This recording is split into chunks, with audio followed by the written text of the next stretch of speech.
at Dunshire League Golf Club, they're having the Captains and Presidents Night. Invited on that night for the guests will be John Davis from Melbourne and Frank Phillips. And I know John personally because I teach with him for the last 7 years, and he was saying way back it was in the mid 60s. John was sort of working at PGF, and he was saying, well, Frank was at PGF and Kel Nagle was at PGF, yeah. and Eric Kremen.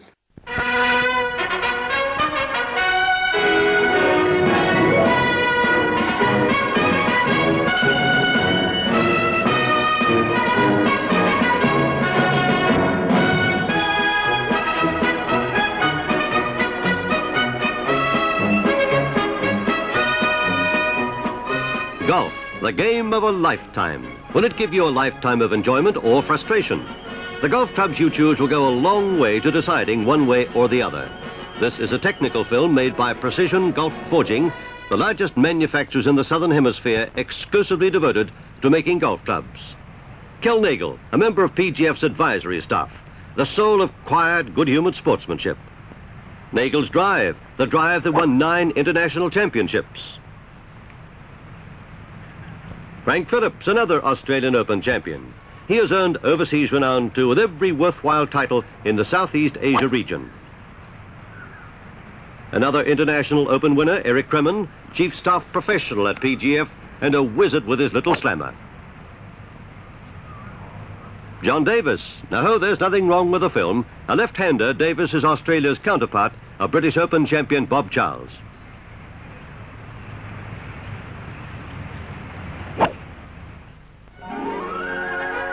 Look, our middle name is golf.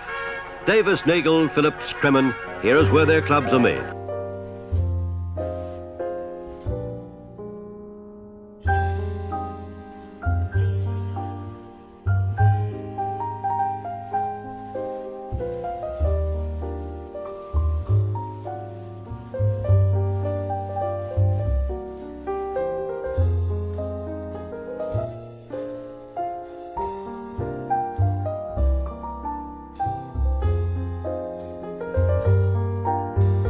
Graham as well. David Graham also, was he? Yeah. Ah. Yeah. Well, David Graham worked at the factory for a while, I think. Oh, yeah. But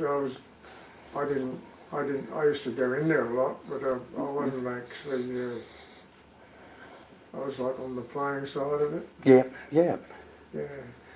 No, a lot of the boys went through PGF. Yeah. Yeah, because John was saying that, you travel around quite a bit together, you're playing exhibition matches around the state and so forth, and they'd have film nights and different things. Yeah. And I remember John saying to me that he played with you at Yarra Yarra Golf Club in Melbourne once, and playing this par 4 was right into a very strong wind, and you both hit really good drives, and it was, you did play first, your shot, into the green, and you hit a wood into the, because it was very strong when you hit a wood into that hole, and John hit a 3 wood in also just at the front, and he said to you after, he said, gee, what did you use? Did you hit a driver for that second shot to keep it really low into that wind? And because you were very close to the flag actually, and you turned around and said, no, I used a 4 wood, and John said, how could you keep a 4 wood that low? What did you do? And your reply was, didn't do anything. I just knew I had to keep the hands forward, just put it in the mind. I just played the shot. He said he'd never forget it. It was so actually.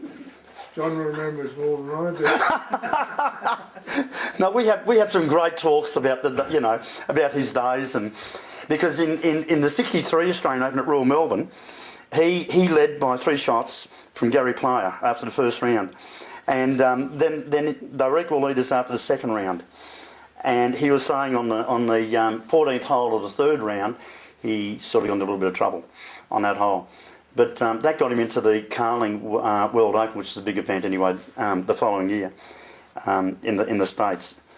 Do you think the imagination is still there with? Do you think there was more imagination with shots and how you played, obviously with the different equipment and how you sort of played in going back in time, as opposed to today, maybe a bit more manufactured and and obviously with the equipment it's a lot different. Do you think, you know, like the Seven Ballesteros sort of era, you know, all that sort of imagination of left to right and right to left and punch shots, and do you think it's still there? Do you think you had to be more imaginative with the type of equipment you had to play with back in the day? Well, for a start, we never did yardages. We were never given pin placements. You didn't get a sheet on the paper to tell you how far everything was. You know, like the measurements that they had that day from tee to green, and that was a big love of yours, the trots. Yeah. I can see there's a lot of these all the winners. Yeah, got a few of them. I couldn't win one at Harold Park. Although I won one at Harold Park, but it was a midweek weekend. Oh, was it? Yeah. And did you go in with a whole lot of other pros as well at the time? Was it a thing that you just had a passion for, or? No, I liked it, but I rode horses when I was a kid, like farm and that sort of stuff. And they were all sort of mixed up with horses. And then I used to go up to Marsden Park with Digger Banning and have a bit of a drive around the track and all that sort of stuff with them. we had a go up with Ron and Peter Thompson and myself, and we leased it. Neville Selwood was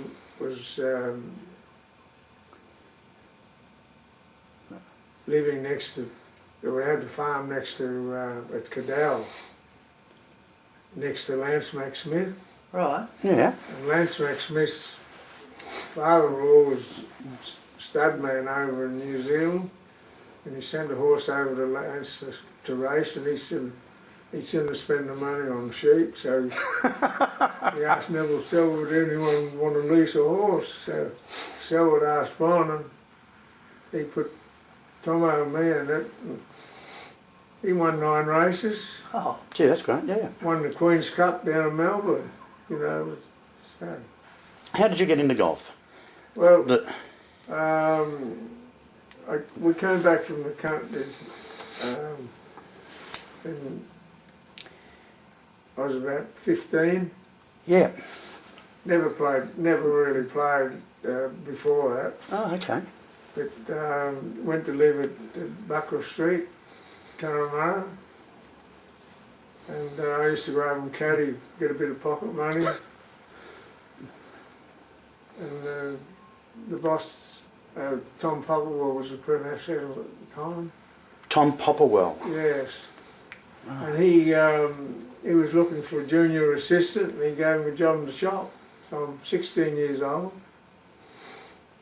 So that's how it all started. He showed me the grip and the stance and the swing, and away I went and practiced, you know, morning and night. Before and after work. Yeah.